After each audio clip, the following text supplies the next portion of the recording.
Good morning, top of the morning. Welcome back to Regina So Section 8 Hood channel. And today I want to talk about how I almost got locked up for trying to cash a bad check. Okay, boom. One day I was looking online and I was trying to find little side gigs, side jobs, little side hustles to make a little extra money. I'm thinking it was around Christmas time. I was looking online, like I said. So I come across this company that they wanted people to wrap their cars.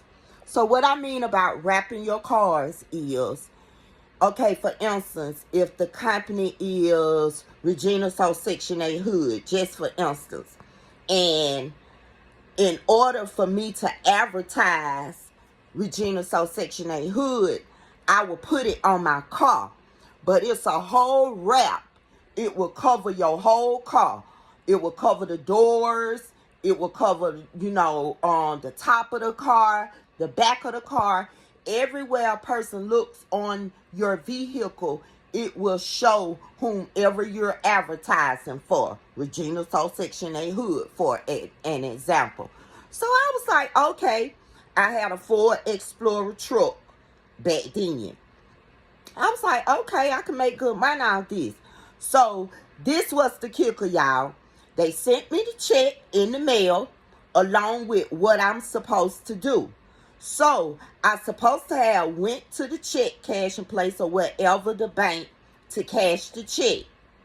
And then after I cashed the check, I would receive, I let them know that I cashed the check, I sent in some kind of document or the check stub or something like that. I can't remember exactly what it was, but I never got to that point. Just know that. So I go to the check cashing place.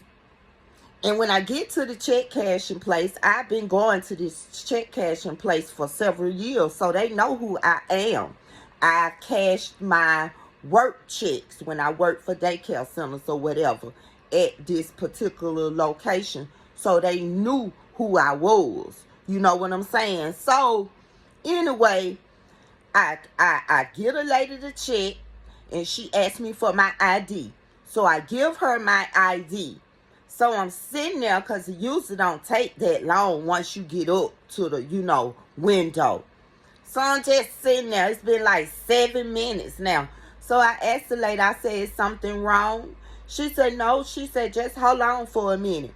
So then she come back to the window, and then she said, miss, do you know that this is a bad check? And so I asked her, I said, what you mean a bad check? So I had the paper that they sent along with the check. I brought that to the check cashing place with me, just in case, So I showed them the paper. They even take that paper and don't give it back. They would not give me my ID back. You know what I'm saying? So it was like she took my ID, the check she say was bad, and that was it. So I called the police. You know what I'm saying? Because I needed my driver's license to drive. So I called the motherfucking police on these motherfuckers. So the police came, and the lady behind the counter explained to the police what was going on. So she told the police, she said, this is a bad check. This is a fraudulent check. She said, and yes, we do have her driver's license. So the police officer, he pulled me to the side, because the check cashing place had started getting a little crowded. People had started coming in. And keep in mind, this was in the evening time, like 4, 5 o'clock. And the reason that I went in the evening time is because the mailman comes a little late where I was staying at. So he pulled me to the side. So he asked me what was going on, and I told him. I said, I went online. I said, and I was trying to find a little side job. I ran across this job where they tell you to wrap your car or your truck or whatever vehicle you have to advertise their company. So they sent me this money, and then after I get the money, then they will send the wrap. The money is the money was paid up front for me to wrap my car and advertise their company. So we went back over to the window where the girl was at, and it was like this man in front of us. So after he finished, me and the police officer walked up to the window. So he asked them for my ID. So the girl gonna get smart and say no. She was trying to cash a fraudulent check, and we want to press charges. So the police officer told him no. The police officer told her no. It was a misunderstanding. He said, and to be honest with you, it done happened to me before. So I was looking at him like, it happened to you before? He said yes. He said the same situation, wrapping a car. He was trying to get a side job as well, because police officers, they don't make that much money. And he thought that would be a convenient to wrap the car. He said not only do he drive the car, his wife drives the car, and his teenage children drive the car as well. So that will make them extra money. So the lady was looking at him all fucked up, as if she didn't want to give the police officer my license. So he told her, he said, ma'am, you're going to have to up the license. He said, because she haven't done anything wrong now. He said, this is a company that is scamming people. And he said, and I've been through this before, just like I told you. And she ended up giving the police officer my license with a little attitude. You know what I'm saying?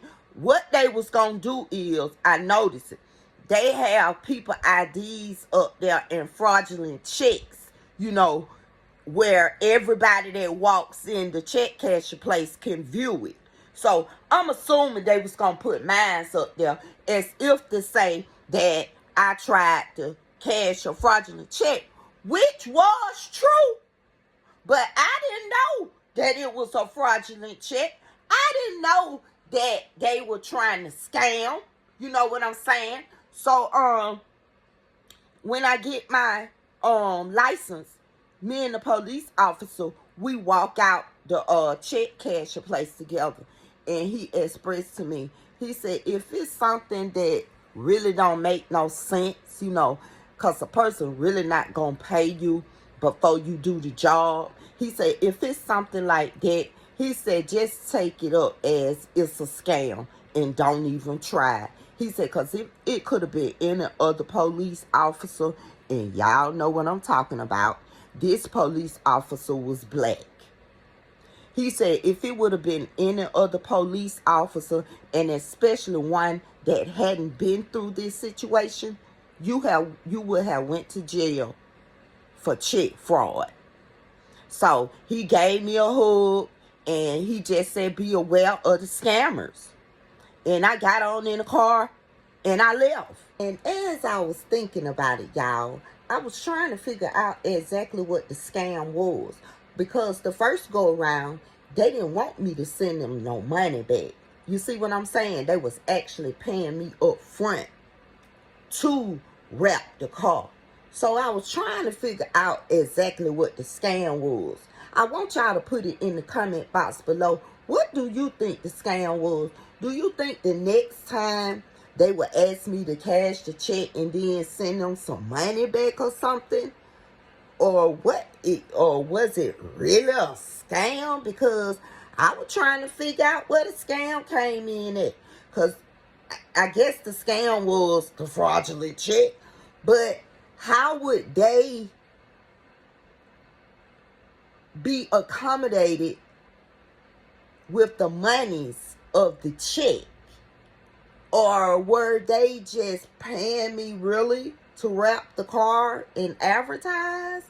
I was trying to figure it out. It really didn't make no sense to me. And that's another thing. When things don't make sense, don't do it. But I just want y'all to be aware of it as well, because what made me come out with this story is because I was watching something on YouTube, and this girl, she went in the bank trying to cash a check. It was a fraudulent check. They end up locking her up, but when her boyfriend pulled up, he explained to the police officers that his girlfriend got this job offline. It's supposed to be like a little side hustle. And they sent her the check for her to buy the equipment. And then she sent some kind of money back through Bitcoin. So automatically, you knew that was a scam. Bitcoin? Come on now. I don't even know goddamn ain't about Bitcoin. But anyway, they locked her up. And when her boyfriend, supposed to be her boyfriend, found out, he got the fuck home. So you got to be mindful of all these scams that's going on, and we don't want to get locked up. I don't want nobody to get in trouble. And with that being said, don't even goddamn be trying to do these little side gigs that don't make no sense. The company over there in Europe or China, some goddamn well, you know what I'm saying, you locked up, they'll goddamn say they don't know what you talking about. All of a sudden the email been taken down, the phone contact don't work no more, and there your stupid ass in jail with a misdemeanor or check fraud, depending on how big the check was. You feel me? And with that being said, I'll be back. You know, come back.